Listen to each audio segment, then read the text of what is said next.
My husband used to torment me because, according to him, I didn't let him enjoy his youth and open our marriage. Now, he regrets it because I'm enjoying myself much more than he is. We met at university and got married a few years later. He was the typical school nerd, with big glasses and a skinny frame. We met through mutual friends and grew closer because I helped him escape from his bullies. People used to say I had a sharp tongue, and his aggressors always backed off when they saw me with him. I told him he needed to change his style and take better care of himself physically, as it would help him. He used to say I changed his life and began courting me. At first, I was resistant, but I thought he was overall a good guy and I had nothing to lose by giving it a try. He was my first in everything, and he proposed to me right after graduation. I told him I wanted to have 3 children. That was my dream. But he replied that he didn't want kids because he hated children and thought they were too expensive. 6 years into the marriage, he always seemed lost in thought. When I asked, he'd say it was just exhaustion. Until one night, while I was making dinner, he confessed that he regretted not exploring single life since we'd been together since college. He had only had 2 partners before me. I was his only partner, and that was enough for me. It didn't take long before he jokingly suggested an open marriage, saying that's what everyone was doing these days. I said no. I started to wonder if I wasn't attractive enough, fun enough in bed, or if he was simply bored with me, even though I gave him all the space he needed. I had always accepted all his fantasies in the past. I worked out religiously, doing weight training and yoga, followed a healthy diet, and was in great shape. I always planned at least 2 romantic dates a month and participated in his hobbies whenever he asked. Even though I wasn't interested in motorsports or shooting practice, I indulged him. Yet he insisted that I wasn't letting him enjoy his youth while he still could. Eventually, he broke me. In tears, my face falling apart, I felt like I was ruining his life. So reluctantly, I agreed. We set a don't ask, don't tell policy. He was happy, hugged me, and said I was the best wife in the world. When it all started, I didn't participate. I couldn't imagine being with anyone other than my husband. I kept living as I had before, but he began going out more for nights with friends, to bars, and was always on dating apps on his phone. I admit it hurt me. Finally, I decided to try dating sites because I spent too many Friday nights alone at home. I decided to give it a shot. That night, I dressed without much enthusiasm. A simple dress, light makeup. I wasn't excited about the idea of going to a bar, but the loneliness at home was suffocating me. My husband was out again, probably on a date he'd never have the courage to admit. The bar was small, the music far too loud for my taste. I sat in a corner, ordering a drink just to appear occupied. I observed the people around me. Over-the-top laughter, persistent stares, conversations that seemed hollow. When someone finally approached me, it was exactly the kind of interaction I dreaded.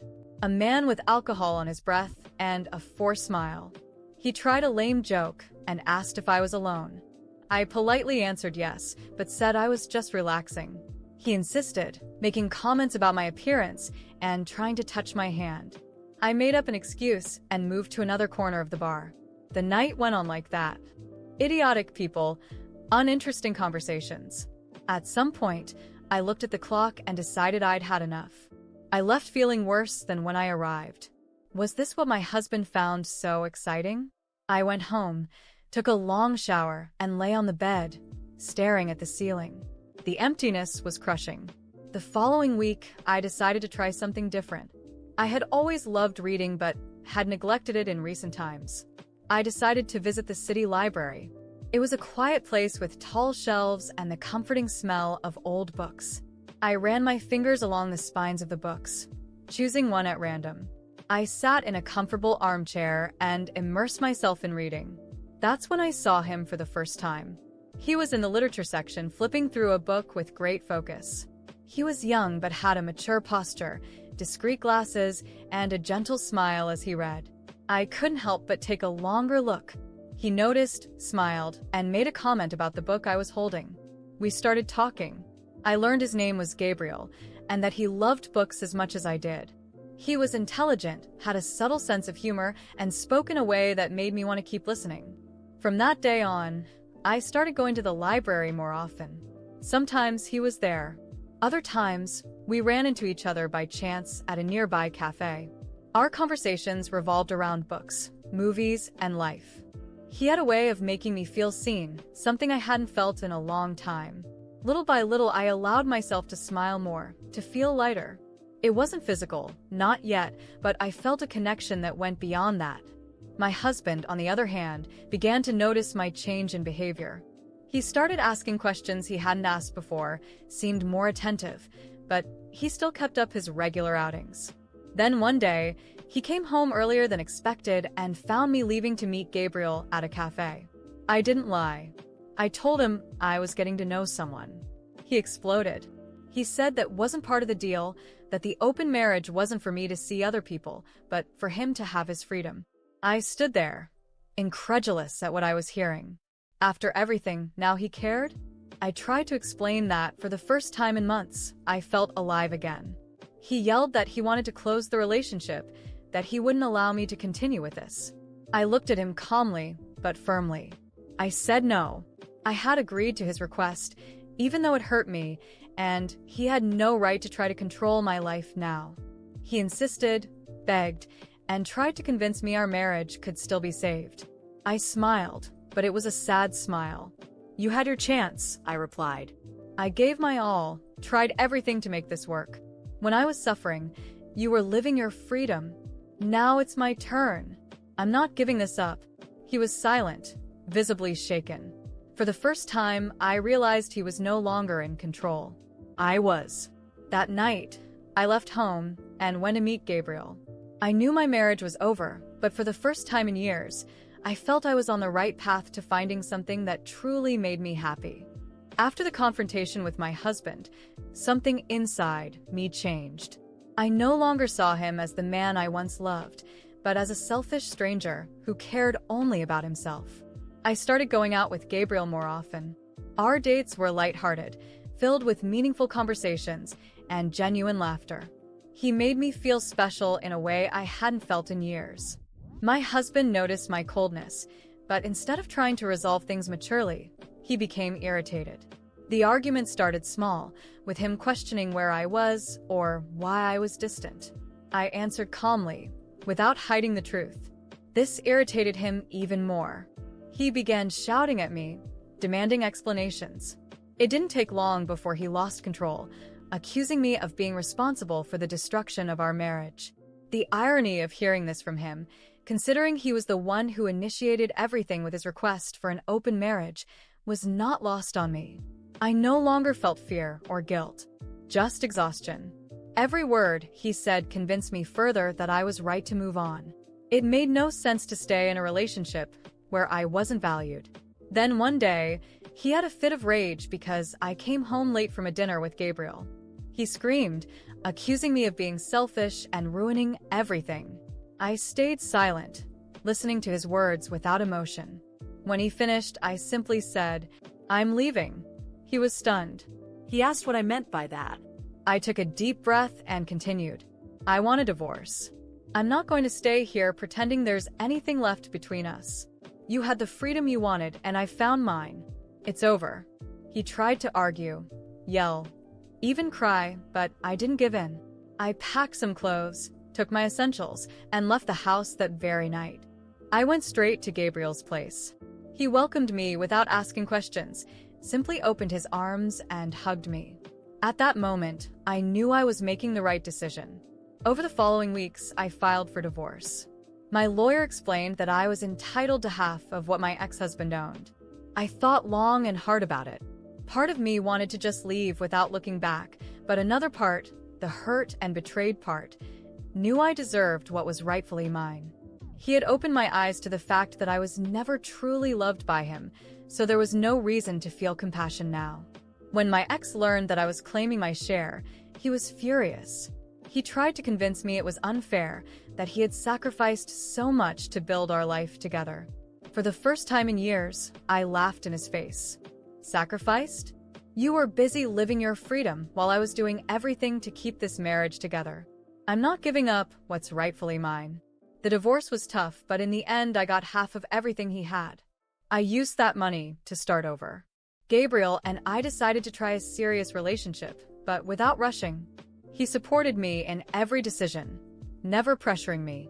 Together, we rented a small apartment, decorated simply but full of life and joy. Today, I look back and see how much I've grown. I live happily with Gabriel in a relationship where I am loved and valued. My ex-husband? I don't know much about him, but I hope he's learned something from all this. I know I have. I'll never again accept less than I deserve. And for the first time in years, I'm truly at peace.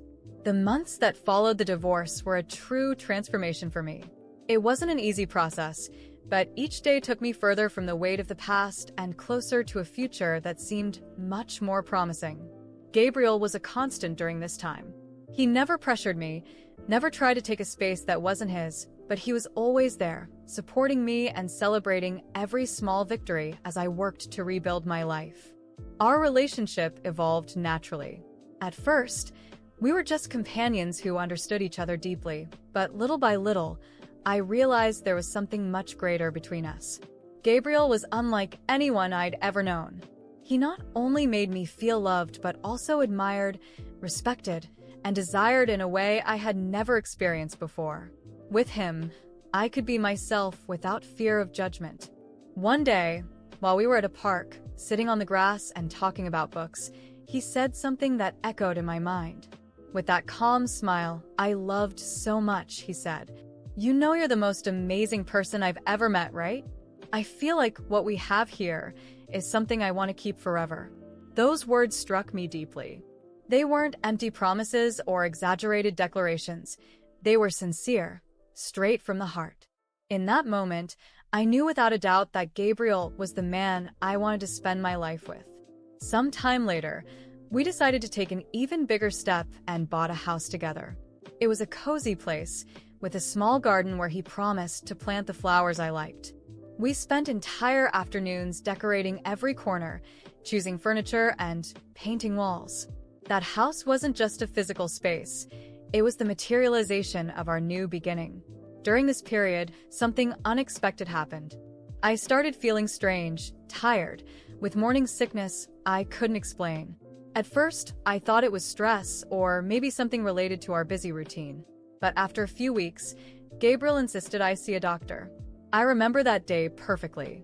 I was sitting in the waiting room, nervous, while Gabriel held my hand. When the doctor came in with the results, he smiled before saying, "Congratulations, you're pregnant."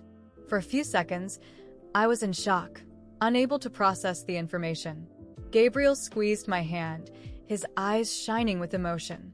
When I finally understood what it meant, a wave of happiness washed over me. I was going to be a mother. We were going to be parents. The news brought a new energy into our lives. Gabriel seemed even more in love, taking care of every detail to ensure I was okay.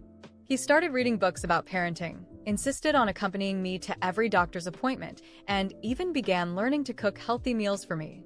As for me, I felt like I was being reborn.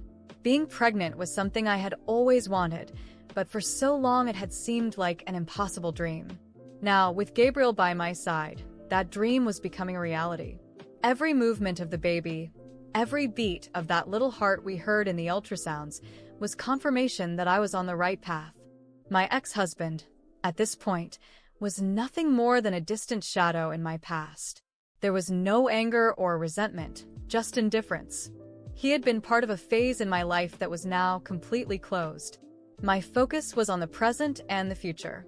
When the day of the birth finally came, Gabriel was by my side the entire time.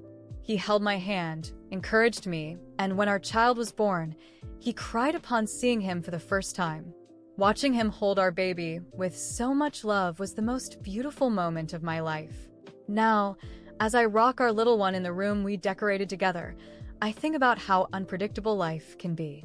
Not long ago, I was lost, trapped in a relationship that consumed me. Today, I have a family, a home, and a vision for growth with someone I truly love. Gabriel and I aren't perfect, but we complement each other in a way that gives me hope for the future. Finally, I feel like everything has fallen into place. The past has stayed where it belongs, and the present has brought me something I never imagined, true happiness. And as I watch Gabriel sing to our sleeping child, I know I am exactly where I meant to be.